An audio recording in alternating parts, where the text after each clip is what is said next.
Bien, continuando con las estructuras, ahora vamos a hablar de los métodos. Ya los métodos lo vimos cuando estábamos hablando de type o cómo crear nuestros propios tipos.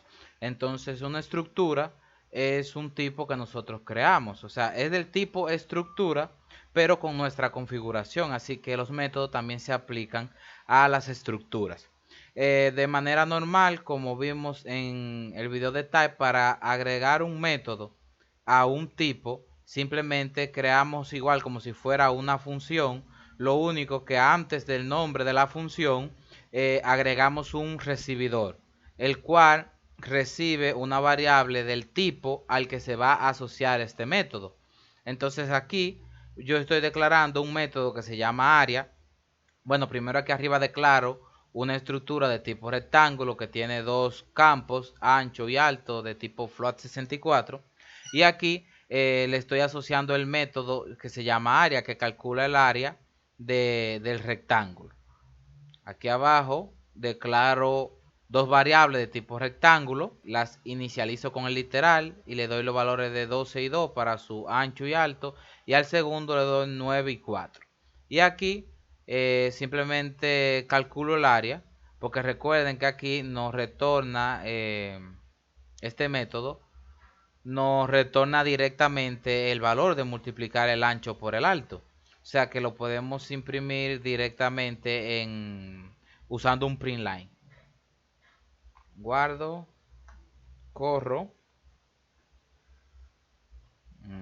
Bien, aquí dice el área de R1 es 24 y el área de R2 es 36. O sea, ahí no tenemos más inconveniente. Para declarar un método, simplemente es como si fuera una función, es una función en sí. Lo único que antes del área, del nombre de la función, se pone un recibidor, que es el tipo del dato al que va a ser asociado entre paréntesis. Y por ejemplo, aquí estoy declarando esta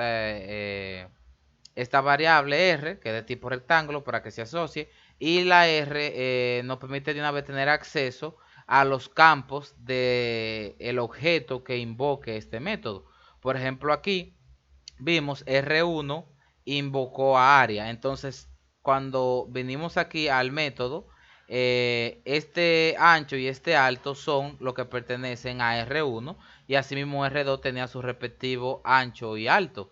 O sea que eso es de programación orientada a objetos. Eso no hay que hablarlo mucho. Bien, entonces, ¿qué pasa cuando nosotros declaramos dos métodos con el mismo nombre?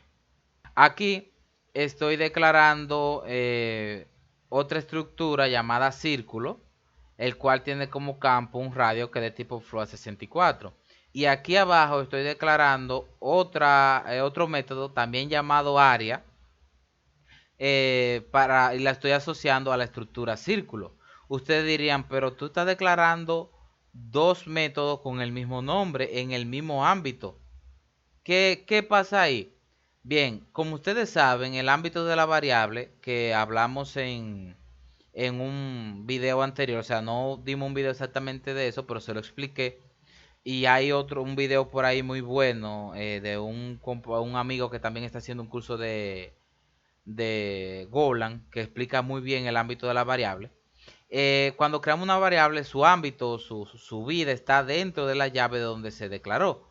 O sea, que todas las funciones, todas las variables que declaremos dentro de main, solo tienen vida dentro de main. O sea que si yo aquí arriba declaro otra función y declaro la misma variable, eso no nos afecta. Entonces, el ámbito de los métodos es la estructura a la que está asociada. Y usted diría, pero ¿cómo así? O sea, si el método, por ejemplo, aquí mismo, estos métodos no están dentro, no están declarados dentro. Eso no importa. Suponga que de círculo, el ámbito de círculo es esas llaves. O sea, todo lo que se declare dentro de la estructura círculo es del ámbito círculo. Y aunque el método área no está declarado dentro, porque no se declaran dentro como en las clases, al asociarlo a la estructura círculo, al asociar este método área, es como si estuviera dentro de esas llaves, o sea, su ámbito es ahí. O sea que aunque este se llama área y el del rectángulo y el del círculo también se llama área, este método, no chocan, porque cada uno pertenece al ámbito de su respectiva estructura. Donde chocarían sería si yo, por ejemplo, declaro otro método área en la misma estructura rectángulo. Ya ahí sí chocaría porque los dos están dentro del mismo ámbito. Aquí abajo yo declaro dos variables de tipo círculo, las inicializo y calculo su área para que veamos que no hay ningún problema. Bien, aquí nos da el área del círculo y o sea, de C1 y C2 sin ningún inconveniente. O sea, no tenemos ningún problema con que se llamen iguales si pertenecen a distintas estructuras. Siguiendo con el ejemplo, ahora voy a declarar otra función.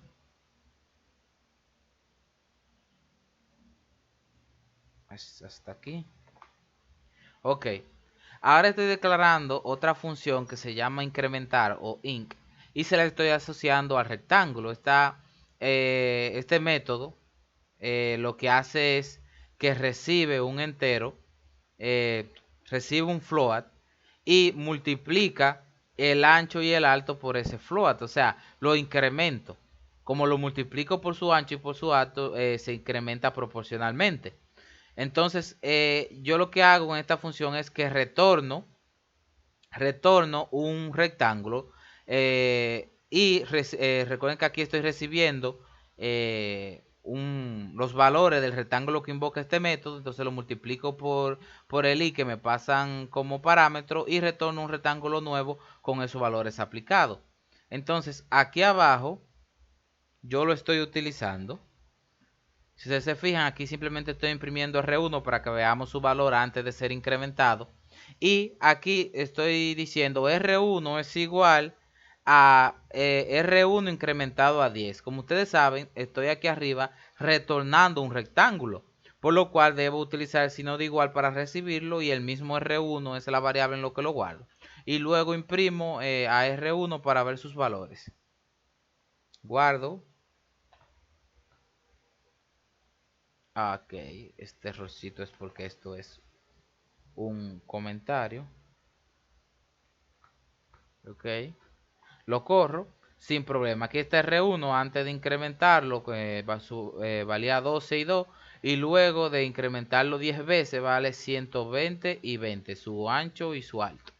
Entonces, ¿qué pasa? Aquí estamos haciendo algo que teóricamente está mal, porque el método R1, o sea, el método incremental que pertenece a la estructura rectángulo, el cual es el tipo de R1, está devolviendo otro rectángulo que yo tengo que almacenarlo en R1. Pero ¿no sería más fácil que cuando aplicamos el método incremental se haga automáticamente sobre la estructura que lo invoca y no que tenga que recibir yo una estructura nueva con los valores incrementados? Eso sería lo ideal. Entonces, ¿cómo podemos hacer eso? Muy sencillo. Recuerden que nosotros podemos pasarles a las funciones punteros para que los cambios que se hagan dentro de la función a ese puntero se refleje automáticamente en la variable que se pasó como puntero o de la cual se pasó su dirección. Entonces, con los recibidores es lo mismo. Aquí arriba, por ejemplo, estábamos recibiendo una copia de los valores que tenga la estructura rectángulo que invoca, o sea, la variable de tipo rectángulo que invoca este método. Entonces, si lo pasamos como puntero, automáticamente los cambios que hagamos dentro de este método se reflejarán en la estructura, la variable del tipo de la estructura que lo invoca. Entonces aquí voy a comentar esto y vamos a ver la nueva forma, con esta nueva forma, cómo funciona. Comento esto. Fíjense, aquí hago lo mismo, que imprimo a R1 para ver cómo está antes de incrementar. Luego lo incremento. Fíjense que no tengo que recibir porque aquí yo no estoy retornando nada, sino que directamente, como esto es un puntero, directamente a R1, por decirlo así, que lo invoca, yo aquí multiplico y digo el ancho de R, que me lo pasan como un puntero, va a ser igual al ancho que tenga por I, que va a ser lo que me pasan como parámetro, igual con el alto. O sea que ya automáticamente calculo y automáticamente ya esos valores se guardan dentro de la variable y no tengo que devolver nada, sino lo aplico como quien dice internamente. Y aquí estoy aplicando la función incrementar y luego lo estoy imprimiendo.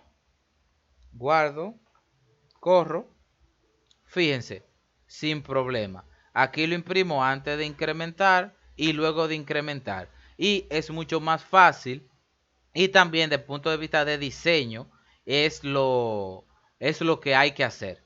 Porque si no, si lo que la operación de que voy a hacer directamente con una estructura es para guardarla en la misma estructura, no hay necesidad de que el método que hace esas operaciones tenga que devolver una estructura nueva para luego almacenarlo en la variable que está invocando ese método. Eso es muy sencillo de entender. Entonces ya sabemos que en el recibidor también podemos, es igual como si lo pasáramos por parámetro en una función, que podemos pasar punteros. Y así automáticamente las operaciones que trabajamos sobre ese puntero ya se quedan guardadas ahí mismo y no hay que estar retornando valores. Hasta aquí este video, espero que le haya gustado.